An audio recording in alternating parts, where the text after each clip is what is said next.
What is up, guys? It is Jed Wrestling here, back again with another video. Night of Champions 2026 was yesterday for us here in the States, and we saw some pretty wild stuff happen throughout this show. So this is my long-form review of Night of Champions 2026. Let's get into it right now. We opened up the show with Jey Uso versus Obafemi in the King of the Ring finals. Dug Obafemi's gear in this match. The white, gold, and black just looked exactly like what a king would wear. I definitely did like this match. I like the dynamic here where, Jey, he was trying to target a specific spot on Obafemi, because which in this case was the midsection, like the ribs of Obafemi.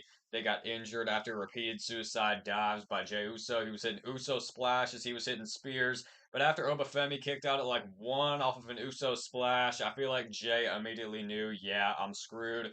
Fall from grace by Obafemi, and he is your king of the ring. But should he be? Because Jey Uso had a sleeper hold locked in on Obafemi, and it looked like Oba tapped. I feel like this was pretty obviously a botch. I could see them kind of approaching this in the storyline a little bit, maybe having a rematch with him on a Raw or something like that. But either way, the referee's decision is final, and his decision was for Obafemi to win the King of the Ring tournament.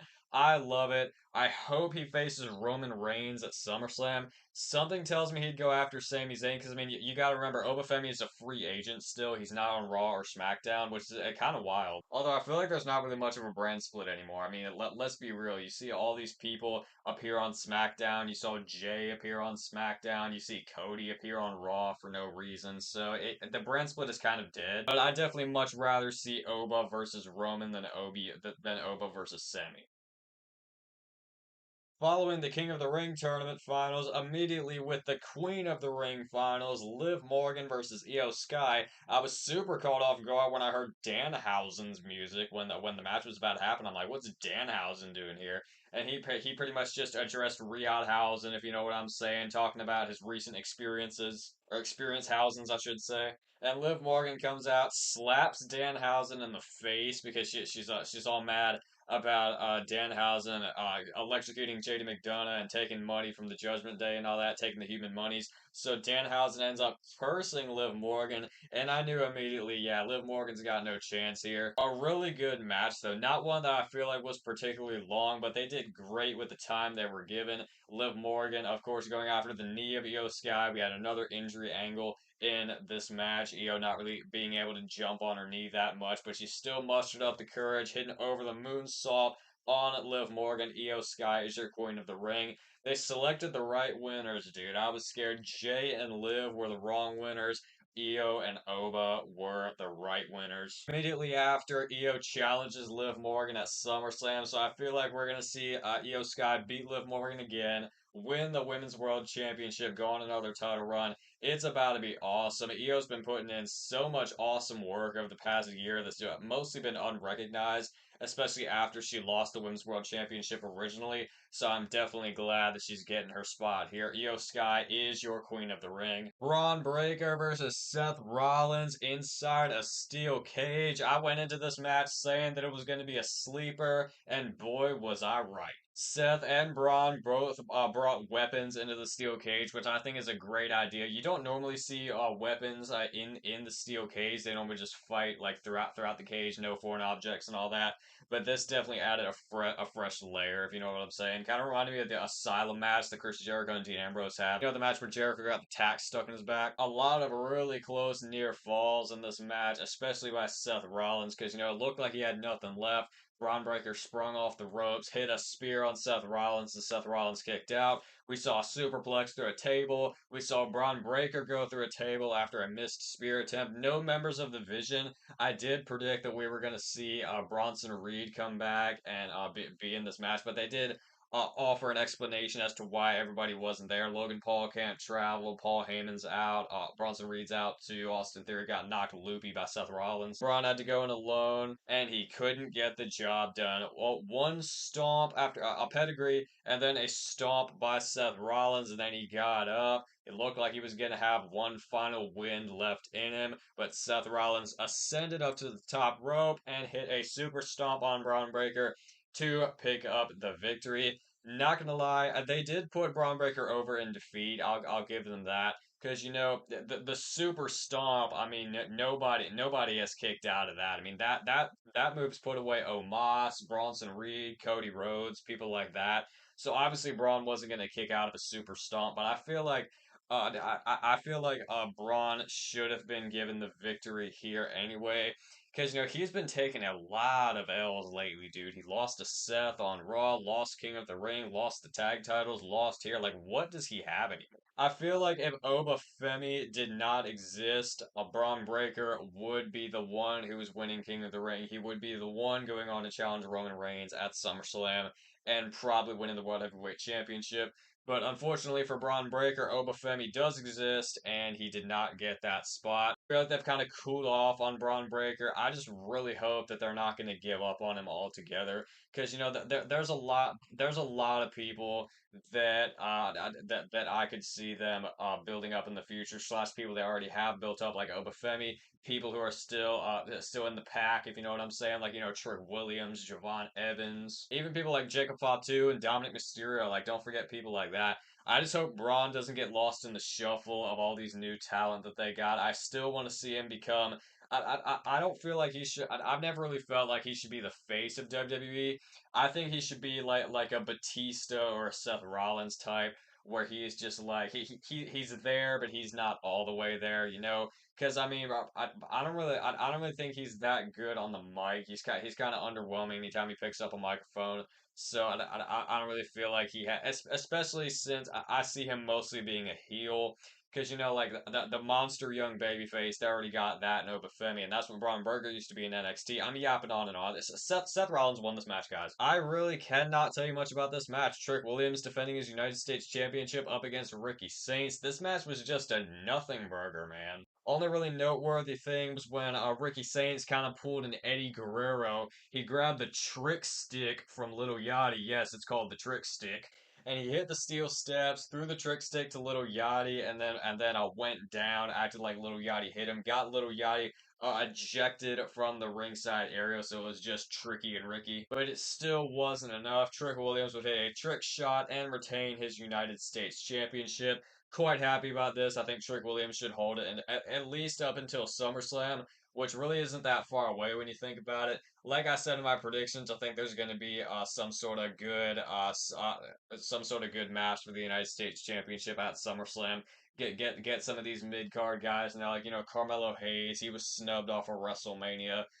Ricky Saints, Trick Williams, people like that. Like, get them in there. And then the Women's United States Championship was on the line right after Tiffany Stratton defending against Jade Cargill. I did expect a Jade Cargill victory here, man. Not gonna lie. I feel like she is somebody else like Braun Breaker who's taken a lot of losses recently, and I thought she could have used some build up and the Women's United States Championship by defeating Tiffany Stratton, but it didn't happen here. Rather, we saw Chelsea Green. We saw first up Machen and B-Fab come in trying to help out Jade Cargill. By the way, why, man? Like, why are Machen and B-Fab with Jade Cargill? Machen literally spent months on end last year feuding with Jade Cargill. Jade Cargill injured her. She beat her up again and again.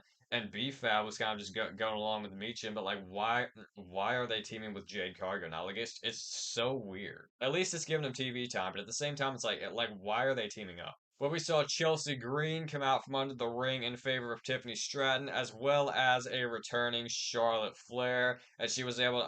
These two were able to play enough of a difference for man, I can't talk. For Tiffany Stratton to hit the prettiest moonsault ever and put away Jade Cargill.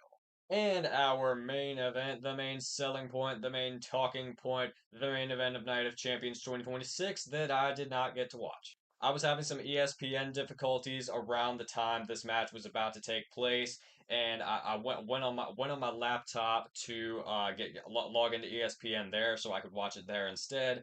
And I saw the spoiler that Sami Zayn had won because I actually turned this show on an hour late. It was just a really messy situation. I ended up seeing the spoiler that Sami Zayn won the title, and I watched the match back. It kind of ruined the moment because, dude, I would have loved to have seen Sami Zayn win live, or at least watch it without knowing what was going to happen. This wasn't live when I watched it. Overall, this match, though, great, great stuff. Three of the best wrestlers from an in-ring standpoint currently in the WWE. Love Cody, love Gunther. Not really a massive fan of Sami Zayn's current character, but he added a lot to this match anyway. We saw a really awesome near fall moment that I would have been fully sold on had I not heard that Sammy pinned Cody, where Sammy haluva kicked Gunther. And it was just like they were hyping it up. Like it felt like the moment that Sami Zayn was going to win the title. It wasn't to be. Gunther kicked out. But dude, that moment would have sold me so hard. Cody hit a back body drop on Sammy through the announce table that was so impactful it actually knocked out Michael Cole's audio. And then there was a really awkward couple of minutes where Corey Graves was kind of just taking over commentary. Then he handed Michael Cole his own headset. So then it was just Michael Cole doing commentary for the end of the match. To close, Sami Zayn locked in a rear naked choke on Gunther. Cody Rhodes snuck up from behind, hit a double crossroads, which I've never seen in my life. And he was looking to go back around, hit another one on Sammy. Sammy rolls through, pins Cody Rhodes' shoulders. 1, 2, 3. Sami Zayn is the WWE champion. Like I said earlier, not a big fan of Sami Zayn's current character that he's got going on, where he's just all like the last real good guy talking to Johnny Gargano backstage. Like it's just not my cup of tea. It's annoying and it feels like the same thing every week. But I'm still super stoked that Sami Zayn won the WWE Championship. I mean, I've been a big fan of him for like a really long time. I watched his debut live. I watched all the times he tried and failed to win the title. I was there through the Honorary Uce era, the team with Kevin Owens era, all the different eras of Sami Zayn just paying off here now. It's absolutely awesome. Especially when you consider that I did not predict this at all, dude. I thought Cody Rhodes was going to win, carry the title into SummerSlam. And dude, just seeing them take a risk on somebody fresh who we haven't seen hold the championship before and creating a shocking moment that nobody predicted, this was just peak, man. Very, very glad to see Sami Zayn win the WWE Championship. I hope Cody doesn't win it back from him, dude. I don't know who is gonna beat him because I see Oba facing Roman at SummerSlam and not Sammy. It could be it could be Cody. You never know. I mean, they might want to run back that match, of course, but it could be Randy. It could be somebody else. Like I don't know. I just hope Cody doesn't beat him, like I said, because the WWE Championship back in 2024 went Cody Rhodes and then John Cena and then Cody Rhodes and then Drew McIntyre and then Cody Rhodes. So it's kind of just it always loops back to him. So I hope he takes some time away from the title picture. Maybe even goes after the U.S. title or something. I could see Cody going on like a John Cena-esque run with the U.S. title where it's like a big established main event guy who helps re-elevate the U.S. title, and that would work out even better because he is the American Nightmare. But as for this, super happy to see Sami Zayn win once again.